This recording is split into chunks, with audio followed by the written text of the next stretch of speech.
I'm LD Henriquez. I'm a poet, I'm a writer, I'm a vocalist at times. I'm a music lover and a hip hop head.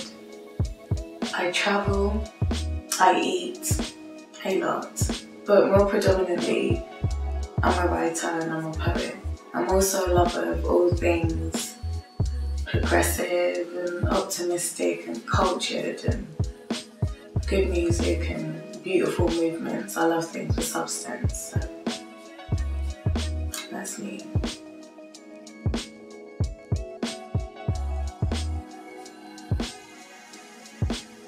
As far as I remember, I've just always done it.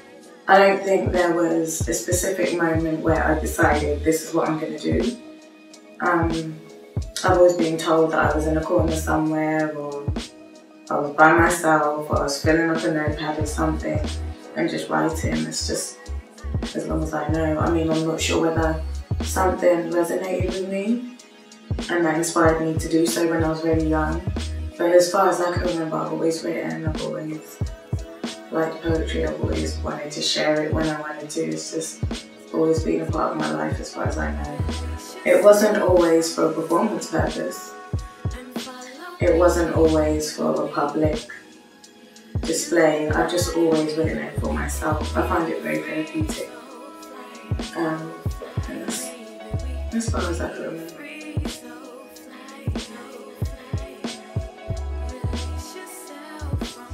Due to the fact that poetry is rhythmic, I think it's a natural transition for the most part. Poetry in itself will depend on the person who does it, but even silently it has a cadence and a flow and a tempo and a melody to it.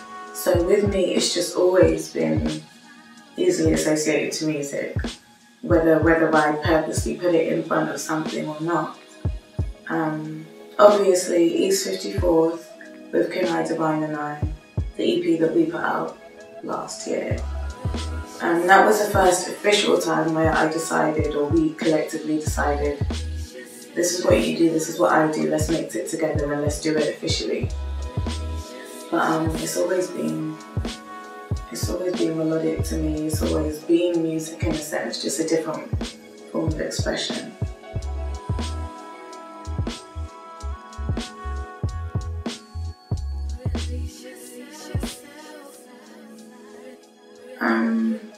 It depends on the instrumental. There's certain things that I hear and they resonate with me straight away. So I'll vibe with it, or it's something that inspires me, or it's something that puts me in a mood or a mindset, and I'll just write and it will flow. And there'll be no preconceived thought or anything, it will just come to me. But it depends, because if it's a beat where it's not my usual tempo or my usual vibe, or it's a beat that, you know, hasn't got a certain specific, you know, mood to it, or a certain specific way, whether that's what the setup is or how the verses are or how the hook is or anything. If it's a beat that doesn't have space for that, or so on and so forth, then I'll have to consider that when I'm writing. I'll have to consider how I enunciate words, I'll have to consider pauses and breaths and how I use my voice. So it really does depend on the beat, it depends on how the beat resonates for me.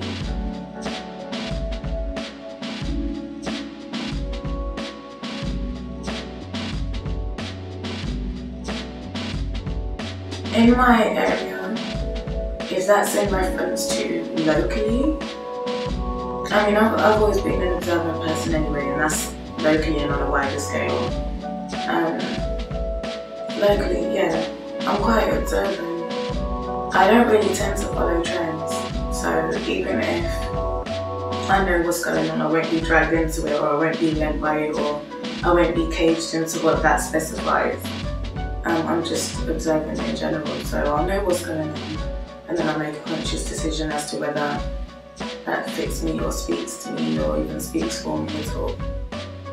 In reference to the general area of maybe poetry or music or hip hop, due to the people that I'm associated with, the people that I work with, the people that I'm inspired by, it's a natural thing where I'm already in that environment, so I'm always hearing something from someone else, or you know, I think about a certain artist and wonder what they're doing.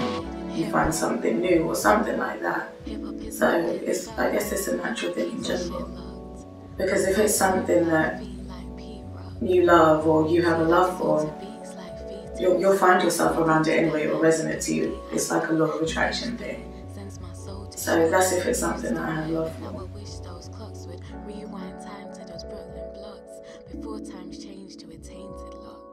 Musically, I was raised on a lot of old school golden music. A lot of the music that artists sample now. And there's an art to sampling, and it's beautiful when you uphold the art of it. But I was raised on a lot of old school and 70s and 80s and 60s even, early 90s music. My dad raised me on a lot of Isley Brothers and Angela Winbush and Al Green and Marvin Gaye and everybody around that era. And I still love that music. If it was up to me, I'd go back. If it was up to me, that's all I'd hear for the most part. I was also raised with a love for instruments, live arrangements and so on and so forth. So the artists that I tend to love uphold that, and that's still in their music now. Musically, I love Bilal, I love Michelle DiCarcello. I was a fan of Slum Village and The Tribe Called Quest. I'm a big Tupac fan. I love Prince, I love Brian Kim, I mean it's endless. I love Alanis Morissette. I mean it's very diverse as long as it's real music and it's music that you can feel. Even in reference to just arrangements and stuff, Tim Light's one of my favourite producers. I love a lot of real music that you can feel that just speaks to you without any financial gain or any pre-packaging or any processed sound to it. Poetry wise, I'm a big fan of Langston Hughes. Two of my favourite poets were on Def Poetry Jam. I'm a big fan of Mark Gonzalez and Sonny Patterson. With them, I think I love poetry the best that's simplistic but still artistic. Poetry that's just raw and genuine, no gimmicks or no this is what it's meant to sound like or this is how it's meant to be delivered. Just real poetry that you can feel because it comes from a deep place, whatever it is. And that's the kind of poetry I love, so that's why they resonate with me.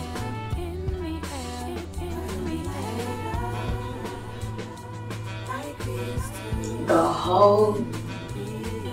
whole masterpiece of The Revolution Will Not Be Televised by Gil Scott Heron. It's just like a renegade personified. It's just empowering, it's truthful. It's like a prophecy in a sense, and it needs to be said. It's just laid out right in front of you. And there's a beautifulness to that. It is a raw, beautiful truth. And that's just poetic in itself. That's something that's one of my favourite lyrics. It makes you feel the same thing you felt the first time that you heard it. Sixth Sense by Common. That has Everybody I Love on it, so evidently. I remember the first time I heard it, I was relatively young, and it was on a random compilation CD. And I remember hearing the beat and I was in love with that straight away. I'm a big DJ Primo fan too. And then just Common, how Common came in, just the gutsiness, it was just compelling. It's still compelling. I know every single word, everything that he spoke about. It was just, that's what rap is meant to be to me. It's meant to encompass struggle and where you came from and where you want to go and what the world is and the fight against it. It's meant to have a movement and it's meant to have a feeling and it's meant to be heartfelt. and it was, so that's one of my favourite lyrics. Bilal was in Sixth Sense, and I love Bilal, I'm a big Bilal fan. One of my favourite lyrics also is his song All Matter, off one of his most recent album, Airtight's Revenge. It's about love, and it's about the confusion of what love is, and the paradox, and the fact that love is like a metaphor, and it's cool on the outside, hot in the middle, and it's a really beautiful song. It just speaks for itself, really. It could easily be a poem, and it's just one of my favourite. My favourite lyrics are lyrics that make you feel something and think, and put something inside of you and evoke a certain emotion from you. Also, anything from Tupac, anything. I'm a big Tupac fan. Always have been, always will be. It was just struggle, and it was beautiful, everything that he wrote, or most of it. Because at least it was from the heart, and at least it was from the soul, and that's something that you can't fault in a sense.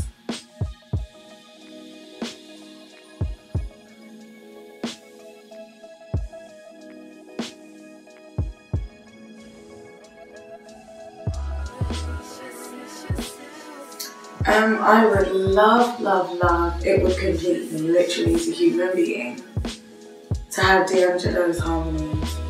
There's just something ethereal and celestial and multi-dimensional and ridiculously out of this world about D'Angelo's harmonies. They just, obviously the voice and vocal cords are meant to be an instrument anyway, but to be able to take it to the lengths and the extent that he has, and he continues to do, hence why he'll always have longevity and he'll always be relevant in soul, and he'll always be someone to look to. His harmonies and just his approach to music was just beautiful.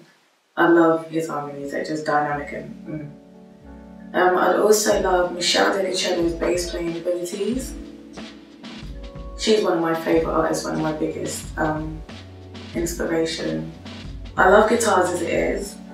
I love electric guitars and obviously the people who have played them in the past, and that just goes without saying. But whenever I hear a piece of music, it's always the bass line that sticks out to me or that pulls me in, or it's always the thing I notice the most. I love bass lines. So Michelle DeCello's bass playing abilities and D'Angelo's harmonies would just complete me. Like, I need nothing else in life at all.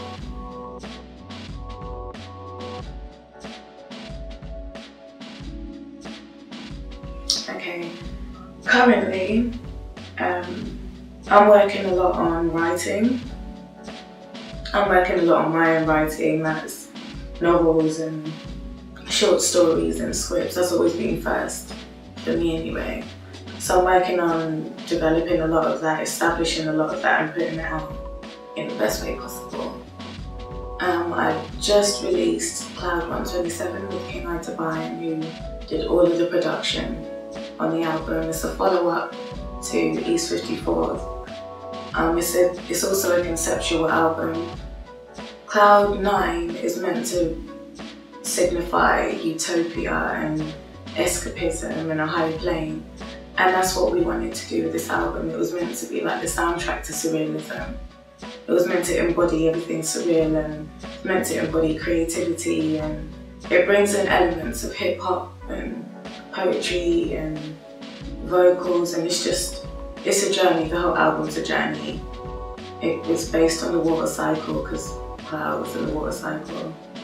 So it is a journey, it's a transition. It was a beautiful project to make. It was a beautiful project to devise and orchestrate. A lot of people have been showing love. Our track Fly is out. The whole album is out. You can find the album on Bandcamp, Amazon, CD Baby, and iTunes. There will also be a video for Fly. We shot a video for Fly, so you'll be able to see that soon. But if you just Google Cloud 127 by King I Divine and OD Henriquez, you'll see it and you'll hear it. Promote it, share it with people. Hopefully you'll fall in love with it. I've also just released my Smoke Out video, also produced by King I Divine. Smoke Out's a jazzy kind of melodic poetry track. So feel free to check that out. Also for Black History Month, that was October, I did a video called Royalty, and it was a poem for Vox Africa. You can find it on my YouTube, or if you just put in LD Henriquez Royalty. It's about struggle, it's about our culture and diaspora and what our potential is. And I'm also going to be working on my EP very soon. There's not a specific date, but I'll be working on it. So I'm just making sure that I keep putting my stuff out there, and I keep doing stuff for the people that support me, and I keep it real and I keep it relevant, and I just keep out there. So I'm also open for collaboration, as long as it's that good music and it's out for a good movement and a good cause, and it's beautiful music. So I'm looking forward to a lot of that. And support 88 to Infinity. It's a beautiful platform for good music. It's a movement. It's a very powerful movement. So support 88 to Infinity. And Facebook me, Henriquez LD. You can find me on Twitter. You can YouTube me. Just search for me and reach out.